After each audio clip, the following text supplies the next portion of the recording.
Si pudiera definir lo que es la providencia, sería la implicación y la planificación de Dios cada día y en cada lugar. La providencia nos recuerda que cada detalle está microgestionado por Dios, descalificando la conciencia y la casualidad. El pastor y teólogo reformado Derek Thomas dijo: Dios ama los detalles, es en ellos que discernimos su mano de providencia.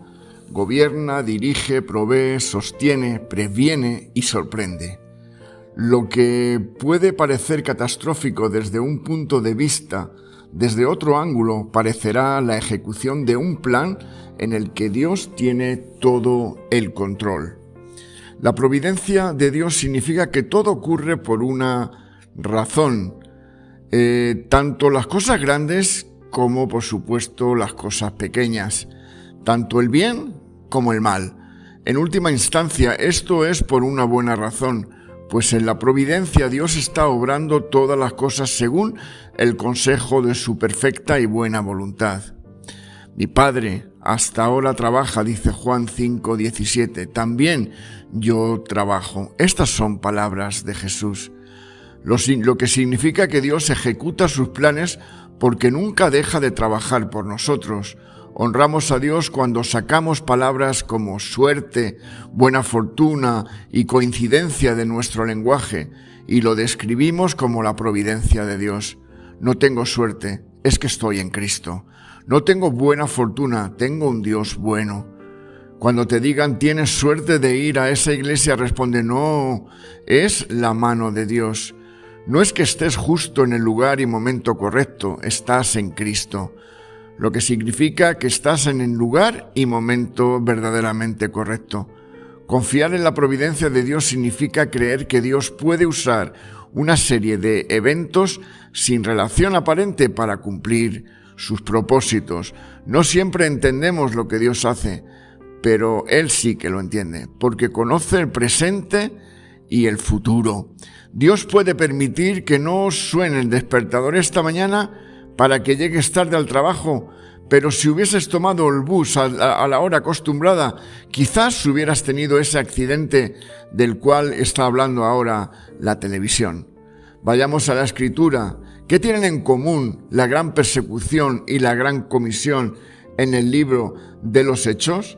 Dios usa aparentemente hechos que no tienen relación para lograr su propósito. El libro de los Hechos, capítulo 8, versos del 1 al 4, nos dice así: En aquel día se desató una gran persecución contra la iglesia que estaba en Jerusalén, y todos fueron esparcidos por las regiones de Judea y de Samaria, con excepción de los apóstoles. Unos hombres piadosos sepultaron a Esteban e hicieron gran lamentación por él. Entonces Saulo asolaba a la iglesia, entrando de casa en casa, arrastraba tanto a hombres como a mujeres y los entregaba en la cárcel. Entonces los que fueron esparcidos anduvieron anunciando la palabra. ¿Dónde predicaban cuando Saulo asolaba a la iglesia? En Judea y en Samaria. ¿Esto te resulta familiar? En el libro de los Hechos, capítulo 1 y verso 8, dice: Pero recibirán poder cuando el Espíritu Santo haya venido sobre ustedes, y me serán testigos en Jerusalén, en toda Judea y en Samaria, y hasta lo último de la tierra. ¿Cómo los lleva Dios a Judea y a Samaria? A través de la persecución. Lo que parece un problema es en realidad providencia de Dios. Algo que ocurre para estar quejándose a Dios. Dios dice: silencio, estoy abriendo puertas que no hubieras atravesado, a menos que usara la persecución para lanzar la gran comisión. Lo que tú piensas y lo que haces con lo que piensas y qué piensa Dios son cosas totalmente diferentes. Isaías 55:9 dice: Como son más altos los cielos que la tierra, así mis caminos son más altos que sus caminos, y mis pensamientos más altos que sus pensamientos. Cuando Dios trabaja en un nivel superior, Él está escribiendo una historia mayor que ninguno de nosotros puede entender. Recuerden, Nada es suerte, ni coincidencia, ni casualidad. Dios lleva el Evangelio a África porque Felipe estaba en un camino desértico, pero había un eunuco en un carro que estaba leyendo justo Isaías 53. ¡Qué casualidad! Y que justo dijo: no tengo quien me explique el pasaje. Justo pasaba por allí el primer diácono de la iglesia primitiva que estaba en el desierto en el momento adecuado. Le dice que impide que sea bautizado. Y justo en ese momento y lugar en el desierto había una balsa de agua. Eso no es accidental, eso es la providencia de Dios. Jesús estaba justo en un pozo en Samaria para descansar, y allí había una señora que fue la llave para que toda la ciudad creyera en Jesús. Pero, ¿y qué hay de la vida de José, falsamente acusado de violación en Egipto y enviado a prisión? Y lo que parecía ser la mala suerte, ahora le encierran en una celda justo donde había 2 empleados de Faraón. ¡Qué casualidad que los 2 soñaran y que José tuviera la capacidad de interpretar sueños! No interpretaba sueños en una vigilia en su iglesia, sino en la prisión más profunda e inmunda de Egipto. Y resulta que estos hombres, al salir, hablan con Faraón, que había tenido un sueño que le angustiaba, y le hablaron de José, después de haberle olvidado durante un tiempo. Y justo a raíz de su interpretación de ese sueño de Faraón, se convierte en primer ministro. Si José no hubiera estado en Egipto antes de que comenzara la hambruna, millones de personas, incluidos los israelitas, habrían muerto. Otro caso claro de providencia divina que se impone al pecado es la historia de Judas Iscariote. Dios permitió que Judas mintiera, engañara, estafara, robara y finalmente traicionara al Señor en manos de sus enemigos. Todo esto fue una gran maldad y Dios se disgustó. No obstante, y al mismo tiempo, todos los complot e intrigas de Judas condujeron a lograr un mayor beneficio, la salvación de la humanidad.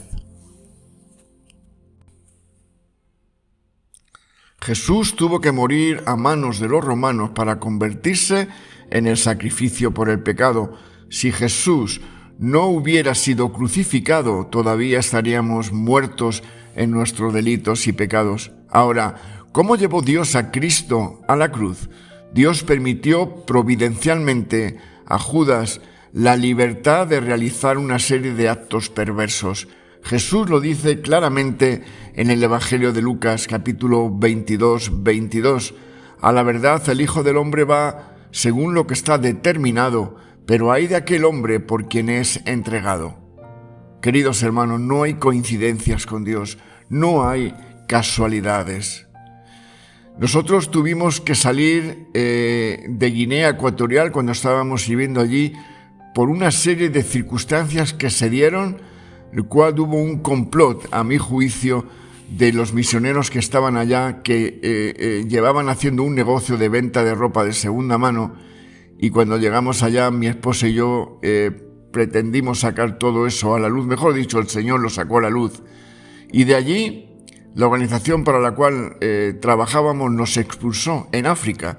No nos expulsó en Guadalajara y cogeríamos un bus, sino en Guinea Ecuatorial. Tuvimos que buscar refugio en casa de unos misioneros y de allí nació la misión de la cual estuvimos trabajando GEA, Juventud Esperanza de África, porque vino a mi mente el hablar con un pastor que había conocido en Costa de Marfil, el cual me dijo: tengo esta proposición para vosotros, para trabajar con los niños de la calle. Si crees en la suerte, amigo, juega la lotería de Navidad. Nosotros creemos en la providencia de Dios. Romanos 8:28 nos enseña sobre la providencia divina. Ahora bien, sabemos que Dios dispone todas las cosas para el bien de quienes lo aman, los que han sido llamados de acuerdo con su propósito. Todas las cosas significa todas las cosas. Dios nunca está fuera de control. Satanás puede hacer lo peor, sin embargo, Incluso el mal que está destrozando el mundo está obrando para un propósito final mayor. Aún no podemos verlo, sin embargo, sabemos que Dios permite las cosas por una razón y que su plan es bueno y perfecto. Debe ser frustrante para Satanás, sin importar lo que haga, que se dé cuenta de que sus planes se frustran y al final sucede algo realmente bueno, la resurrección de todos los que han confiado y creído en el Señor Jesucristo. Entendemos mal a Dios cuando no entiendes que Dios resuelve las cosas por ti. La mano invisible de Dios en nuestras vidas se llama providencia. Perder un vuelo puede ser Dios ralentizándote para evitar algo peligroso. Lo que podía ser una ruptura puede ser Dios rescatándote de un matrimonio horrible.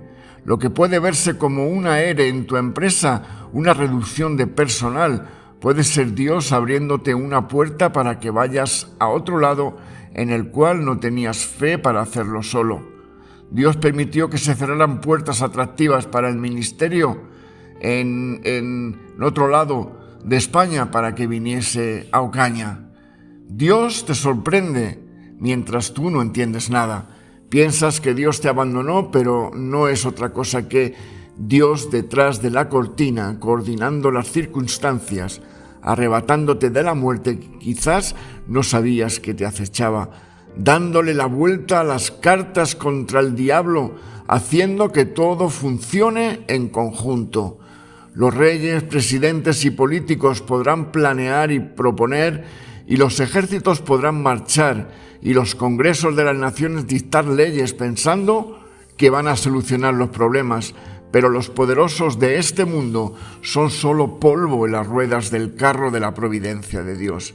Daniel le dijo al hombre más poderoso de su época, en Daniel 4:26, y en cuanto a la orden de dejar en la tierra la cepa de las raíces del mismo árbol, significa que tu reino te quedará firme luego que reconozcas que el cielo gobierna. Cuando pienses en providencia, recuerda este versículo de 2 de Corintios 4:18, no mirando nosotros las cosas que se ven, sino las que no se ven, pues las cosas que se ven son temporales, pero las que no se ven son eternas. No te fijes en las cosas que se ven, que puede parecer contradictorio, porque Dios está uniendo todo. Aunque yo ahora no lo veo, el Señor sigue trabajando. Aunque yo no lo siento, Él trabaja y nunca deja de trabajar, porque nos ama. Aun los caminos dolorosos son diseñados por Dios. La casualidad es algo que solo sucede. La providencia es aquello ordenado que suceda. Además, si Dios no tiene el control de todas las cosas, entonces no es soberano. Y si no es soberano, entonces no es Dios. Así que el costo de sostener contingencias fuera del control de Dios resulta en la creencia de que Dios no es realmente Dios. Y si nuestro libre albedrío puede triunfar sobre la providencia divina, entonces, ¿quién es Dios en última instancia? Pues nosotros. La divina providencia no destruye nuestra libertad, más bien, la divina providencia tiene en cuenta nuestra libertad y la infinita sabiduría de Dios establece el rumbo para cumplir la voluntad de Dios. Elizabeth Browning, escritora inglesa del siglo XIX, influyente en la abolición de la esclavitud en Inglaterra, dijo: «La tierra está llena del cielo y Dios arde en cada arbusto, pero solo quien lo ve se quita los zapatos, el resto recoge la zarzamora, que es el fruto de la zarza». Dios está continuamente trabajando, pero solo aquellos que se quitan los zapatos, aquellos que buscan a Dios, notan que Dios está trabajando, porque tienen una relación íntima e intensa con Él. Pero a veces noto que recojo la zarzamora cuando debería notar lo que Dios está haciendo a mi alrededor y en mi propia vida. Hay un libro de la Biblia, el libro de Esther, que nos ayudará a ver la zarza ardiendo en nuestro trabajo, en casa. En él se menciona constantemente a Dios, pero su nombre no aparece por ningún lado. aunque se respira a Dios en cada frase y en cada capítulo. La mano invisible de Dios trabajando desde el capítulo 1 al capítulo 10. El libro de Esther se basa en alguien que vive y trabaja en un entorno no cristiano. Parece que las historias más grandes de providencia en la Biblia son de creyentes que trabajan con no creyentes, como José, Daniel y Esther. Como en el libro de Esther, puede que no se mencione su nombre, pero solo porque no ven su nombre no significa que Dios no esté allí. Alguno quiere trabajar en una iglesia y lo siento de corazón. Y yo te digo hoy, quédate en tu sitio, porque aunque no lo sientas, eso no significa que Dios no esté trabajando. Aunque no lo veas, aunque no lo sientas, Él sigue trabajando por tu bien. Algunos aún creen en la casualidad o en la suerte, y hoy quizás algo les mostró que no puede haber coincidencia, suerte o casualidad y Dios trabajando al mismo tiempo. Una vez después de muchos años de servicio y al ir a dar una clase me dicen, buena suerte en tu charla. Y yo digo, ¿qué? No creo en la suerte, creo en la divina providencia. Dios cumple su voluntad para garantizar el cumplimiento de sus propósitos. Donde Dios gobierna los asuntos de los hombres y actúa mediante el orden natural de las cosas. Las leyes de la naturaleza no son más que la obra de Dios en el universo. Solo son leyes porque Dios las decretó. El lugar donde estoy es en Cristo, y cuando estoy en Él, edificando en Él, estoy en el lugar y sitio correctos. Algunos tratan de vivir su vida con buena fortuna, con buena suerte. Reían antes de escuchar esto en la casualidad y en la suerte, en la coincidencia y en Dios al mismo tiempo. Y hoy Dios les mostró que no puede haber ni suerte ni coincidencia. Pensando, me portaré bien con la gente y eso me hará volver a ti. Eso no funciona así. Pero vive para Jesús y estarás en el lugar correcto. Y ahora quiero dirigirme a aquellos que piensan que el azar, la suerte o la buena fortuna le han dado lo que tienen. No estás donde estás por buena suerte o por fortuna. Dios que reina sobre justos e injustos dará y quitará. Es hora de dejar intentar de vivir por suerte, coincidencia o casualidad, simplemente porque no existen. Hoy es un día de salvación.